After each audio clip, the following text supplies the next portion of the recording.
Welcome to our channel. আজকে একটা ইলিশ মাছের রেসিপি শেয়ার করছি। বাঙালির সবথেকে প্রিয় খাবার ইলিশ মাছ। তো যে ইলিশ মাছ দেখলে বাঙালির জিভে জল এসে যায়। তো চলুন কথা না বাড়িয়ে শুরু করা যাক। এখানে আমি 25 টুকরো ইলিশ মাছ নিয়ে নিয়েছি। তো দেখুন প্রত্যেকটা ইলিশ মাছের পেটে ডিম, একদম ডিমে ভর্তি। তো আমি আগেই মাছগুলোকে কেটে ভালো করে পরিষ্কার করে ধুয়ে নিয়েছি।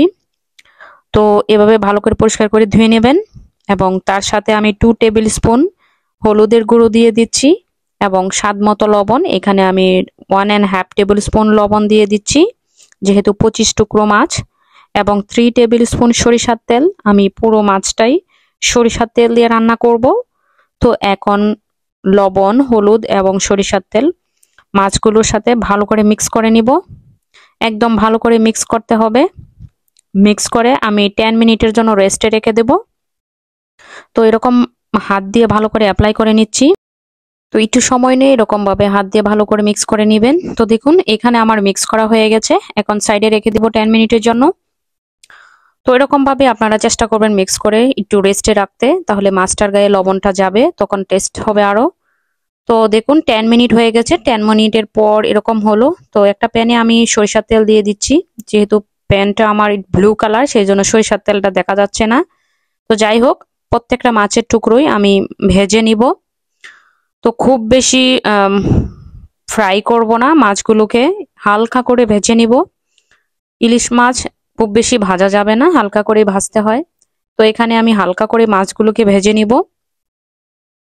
তো মাছগুলো ভাজা হয়ে গেছে, তার জন্য আমি কি কি মশলা ব্যবহার করছি। 3 টেবিল স্পুন জিরের গুঁড়ো, 1 টেবিল স্পুন ধনিয়ার গুঁড়ো এবং 2 টেবিল স্পুন হলুদের গুঁড়ো এবং স্বাদমতো লবণ। এইখানে আমি হাফ কাপ সরিষার তেল নিয়েছি। যেহেতু মাছের টুকরো অনেকগুলো, সেজন্য আমি হাফ কাপ নিয়েছি। আর এখানে আমি 1 টেবিল স্পুন কালো জিরে দিয়েছিলাম এবং 1 কাপ পেঁয়াজের কুচি। তো এগুলোকে ব্রাউন কালার করব। যে মশলাগুলো রেডি করে রেখেছিলাম তার একটা পেস্ট তৈরি করে নেব। ওকে, আর এখানে আমার পেঁয়াজটা ভাজা হয়ে গেছে, সাথে কালো জিরে। তো পেস্ট করে রাখা মশলাগুলো অ্যাড করে দিচ্ছি। এখন একটু ভালো করে মিক্স করে নিব, একটু রান্না করে নিব 10 মিনিটের জন্য, যেহেতু কাঁচা মশলা। তো এখানে আমি যে ফিশগুলো ফ্রাই করেছিলাম, দেখুন খুব বেশি ভাজিনি, হালকা করে ভেজে নিয়েছি। এখানে আমি হাফ কাপ সরিষা বাটা নিয়ে নিয়েছি এবং সরিষাটা যখন বেটেছিলাম তার সাথে আমি কিছু কাঁচা লঙ্কা অ্যাড করেছি এবং স্বাদ মতো লবণ। আর এখানে আমার মশলাটা ভাজা হয়ে গেছে। এখন টমেটো অ্যাড করে দিচ্ছি। টমেটো অ্যাড করার পর 5 মিনিট রান্না করেছিলাম। এখন আমি পরিমাণ মতো জল অ্যাড করে দিচ্ছি। যেহেতু আমার মাছের টুকরো অনেকগুলো, সেই জন্য আমি একটু জল বেশি করে দিচ্ছি। এখন 10 মিনিটের জন্য অপেক্ষা করব। তো 10 মিনিট হয়ে গেলে তারপর মাছগুলো অ্যাড করে দিব। তো এখানে দেখুন ভালো করে বাবল বেরিয়ে এসেছে। তো এখন মাছগুলো যে ভেজে রেখেছিলাম সেগুলো অ্যাড করে দিব।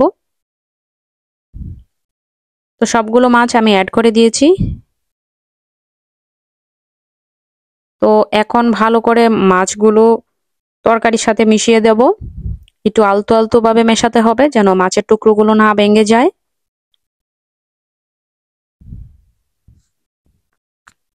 ওকে, এখন যে আমি সরিষা বেটে রেখেছিলাম সেটা অ্যাড করে দিব। এখানে আমি টোটাল 10 মিনিট রান্না করেছি। এখন সরিষাটা দেওয়ার পরে আরো কিছুক্ষণ রান্না করব। সরিষা দেওয়ার পরে মনে রাখবেন খুব বেশি রান্না করা যাবে না, তাহলে তেতো হয়ে যাবে। তো এখানে আমি আরো 5 মিনিটের মতো রান্না করব। তো আমি ভালো করে মিক্স করে নিব। তো এরকম আলতো আলতো করে ভালো করে তরকারির সাথে মিশিয়ে নেব সরিষা বাটা। ওকে, ভালো করে মেশানো হয়ে গেছে। দেখুন এখানে আমি 5 মিনিট রান্না করেছি। এখন কাঁচা লঙ্কা অ্যাড করে দিচ্ছি। এখানে আমি কোনো প্রকার শুকনো লঙ্কা অ্যাড করিনি, তো সব কাঁচা লঙ্কা দিয়েই রান্নাটা করেছি। এখন মোটামুটি আমার রান্নাটা হয়ে গেছে। তো বন্ধুরা যে যেখান থেকে আমার ভিডিওটি দেখছেন, প্লিজ ভিডিওটা একটা লাইক করবেন এবং সাবস্ক্রাইব করবেন যারা নতুন আছেন। এখন এখানে আমি কিছু ধনেপাতা ব্যবহার করছি। তো পুরোপুরি রান্নাটা হয়ে গেছে, একদম রেডি টু ইট। তো আমি একটা বলে নামিয়ে নেব। আমি একটা ট্রেতে নামিয়ে নেব, ওয়ান টাইম ট্রে। তো দেখতেই পাচ্ছেন খুব সহজেই এভাবে ইলিশ মাছের রান্নাটা একদম হয়ে গেছে। তো এই একটা ট্রের মধ্যে নামিয়ে নিচ্ছি।